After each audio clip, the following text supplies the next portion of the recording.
الحمد لله رب العالمين والصلاة والسلام على سيد المرسلين أما بعد فأعوذ بالله من الشيطان الرجيم بسم الله الرحمن الرحيم الصلاة والسلام عليك يا رسول الله وعلى آلك وأصحابك يا حبيب الله الصلاة والسلام عليك يا نبي الله وعلى آلك وأصحابك يا نور الله.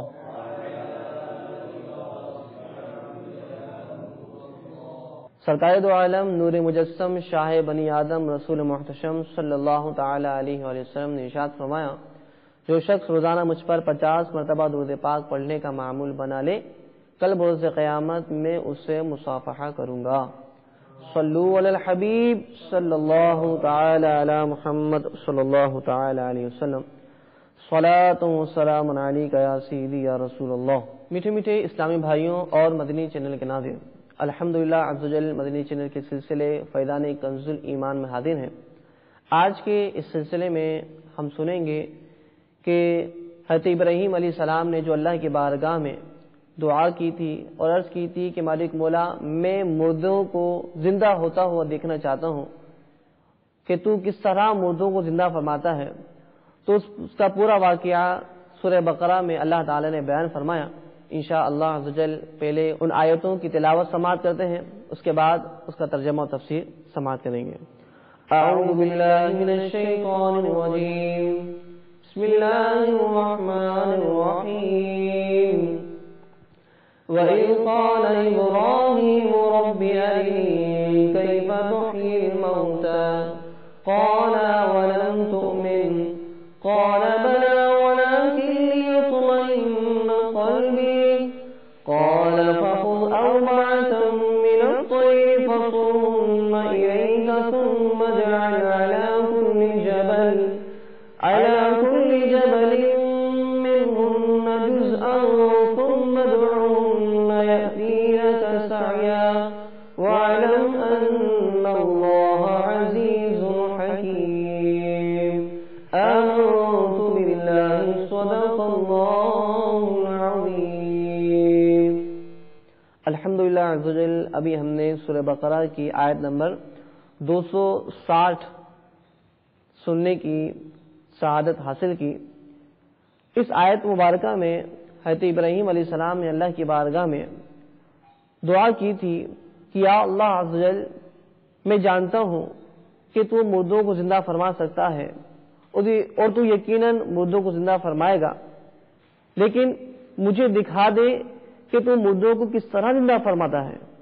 تو اللہ تعالیٰ نے فرمایا کہ ابراہیم، کیا اس پر تمہارا ایمان نہیں ہے کہ تم اس بات کو مانو کہ میں مردوں کو زندہ کر سکتا ہوں؟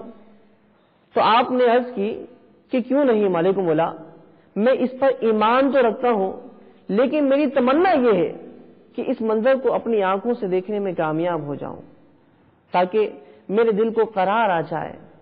تو پھر اللہ تبارک و تعالی نے ارشاد فرمایا کہ تم ایسا کرو کہ 4 پرندوں کو پال لو اور ان کو خوب کھلا پلا کر اچھی طرح ہلا لو، پھر تم انہیں ذبح کر کے اور ان کا قیمہ بنا کر اپنے گرد و نواح کے چند پہاڑوں پر تھوڑا تھوڑا گوشت ان کا رکھ دو.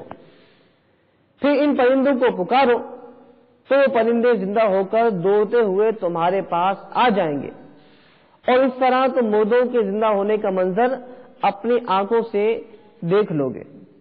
چنانچہ ایسا ہی ہوا.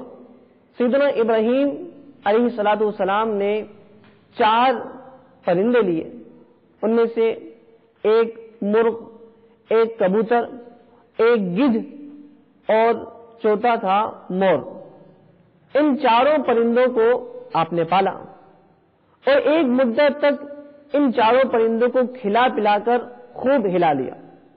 پھر ان 4 پرندوں کو ذبح کر کے ان کے سروں کو اپنے پاس رکھ لیا اور بقیہ جسم کے حصہ تھا ان 4 کا قیمہ بنا کر تھوڑا تھوڑا گوشت اطراف و جوانب کے پہاڑوں پر رکھ دیا اور دور سے کھڑے ہو کر ان پرندوں کو پکارا، ان پرندوں کا نام لے کر پکارا، یا ایھا الدیک، اے مرغ، یا ایھا الحمامہ، اے کبوتر، یا ایھا النسر، اے گدھ، یا ایھا الطاؤس، یعنی اے مور۔ ان چاروں پرندوں کو آپ نے ان کے ناموں کے ساتھ پکارا۔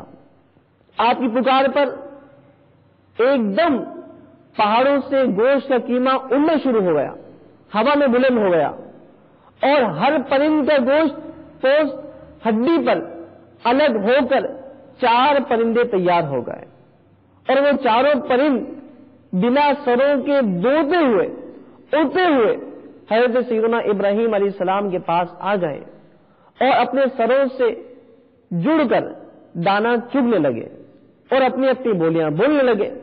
حضرت سیدنا ابراہیم علیہ السلام نے اپنی آنکھوں سے مردوں کی زندہ ہونے کا منظر دیکھ لیا اور ان کے دل کو اطمینان اور قرار مل گیا۔ اللہ تبارک و تعالی نے اس آیت مبارکہ میں ان کے اس واقعے کا تذکرہ فرمایا جو کہ حضرت ابراہیم علیہ السلام نے اللہ کی بارگاہ میں عرض کی تھی۔ چنانچہ وَإِذْ قَالَ إِبْرَاهِيمُ رَبِّ أَرِنِي كَيْفَ تُحْيِي الْمَوْتَى، اور جب عرض کی ابراہیم نے، اے رب میرے مجھے دکھا دے تو کیوں کر مردے جلائے گا۔ قَالَ أَوَلَمْ تُؤْمِنْ، اللہ نے فرمایا کیا تجھے یقین نہیں؟ قَالَ بَلَىٰ وَلَٰكِن لِيَطْمَئِنَّ قَلْبِي، انہوں نے عرض کی یقین کیوں نہیں، مگر یہ چاہتا ہوں کہ میرے دل کو قرار آ جائے۔ قَالَ فَخُذْ أَرْبَعَةً مِّنَ الطَّيْرِ فَصُرْهُنَّ إِلَيْكَ ثُمَّ اجْعَلْ عَلَىٰ كُلِّ جَبَلٍ مِّنْهُنَّ جُزْءًا ثُمَّ ادْعُهُنَّ يَأْتِينَكَ سَعْيًا، فرمایا تو اچھا 4 پرندے لے کر اپنے ساتھ ہلا لے، پھر ان کا ایک ایک ٹکڑا ہر پہاڑ پر رکھ دے، پھر انہیں بلا، وہ تیرے پاس چلے آئیں گے پاؤں سے دوڑتے۔ وَاعْلَمْ أَنَّ اللَّهَ عَزِيزٌ حَكِيمٌ، اور جان رکھ کہ اللہ غالب حکمت والا ہے۔ میٹھے میٹھے اسلامی بھائیوں اور مدنی چینل کے ناظرین، اس واقعے سے ہمیں بہت سی باتیں سیکھنے کو ملتی ہیں۔ پہلی بات تو یہ کہ اللہ تبارک و تعالی اپنے نیک اور برگزیدہ محبوب بندوں کی دعاؤں کو رد نہیں فرماتا، ان کی ہر دعا پوری ہوتی ہے۔ اور دوسری بات یہ بھی معلوم ہوئی کہ باوجود اس کے کہ پرندوں کے قیمہ ہو چکا تھا، بالکل ٹکڑے ٹکڑے ہو چکے تھے، بے جان ہو چکے تھے، لیکن جب انہوں نے پرندوں کو پکارا تو اللہ کے حکم سے ان میں جان آئی اور زندہ ہو کر آپ کی بارگاہ میں حاضر ہو گئے۔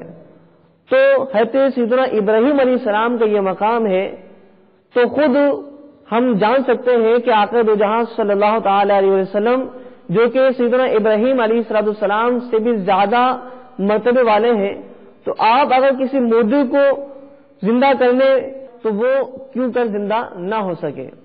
قرآن مجید فرقان حمید میں حضرت سیدنا عیسیٰ علیہ السلام کا قول موجود ہے، آپ کو اللہ تعالی نے کس قدر معجزات سے نوازا تھا۔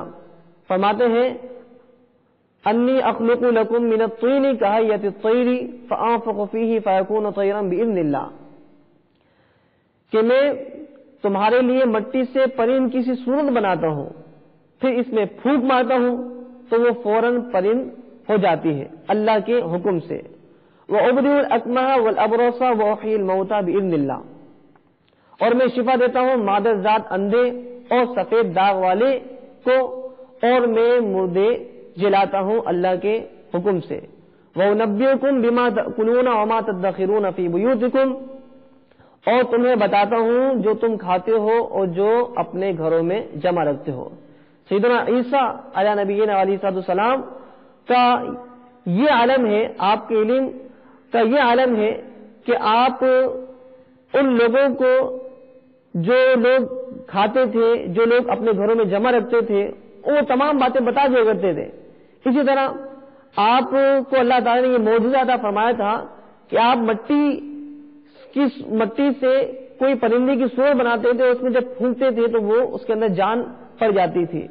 تو یہ سیدنا عیسیٰ علیہ السلام، سیدنا ابراہیم علیہ السلام اور دیگر انبیاء علیہ السلام کو اللہ تعالیٰ نے اس قدر کثیر معجزات عطا فرمائے تھے، اور آقا دو جہاں صلی اللہ تعالی علیہ وسلم جو کہ جامع المعجزات ہیں، جو کہ سب میں افضل ترین نبی ہیں، تو یقیناً آپ کو اس سے زیادہ کمال اور مرتبہ حاصل ہے۔ تو اللہ تعالیٰ کی بارگاہ میں دعا کرتے ہیں کہ رب کریم ہمیں تمام معجزات پر ایمان لانے کی توفیق نصیب فرمائے اور تمام انبیاء کرام علیہ السلام کا ادب و احترام کرنے کی سعادت نصیب فرمائے، قرآن مجید کے احکامات پر عمل کرنے کی توفیق نصیب فرمائے اور قرآن مجید کے جو منہیات ہیں ان سے اپنے آپ کو بچانے کی توفیق نصیب فرمائے۔ آمین بجاہ النبی الامین صلی اللہ تعالی علیہ وسلم۔ صلو علی الحبیب صلی اللہ تعالی علی محمد صلی اللہ علیہ وسلم۔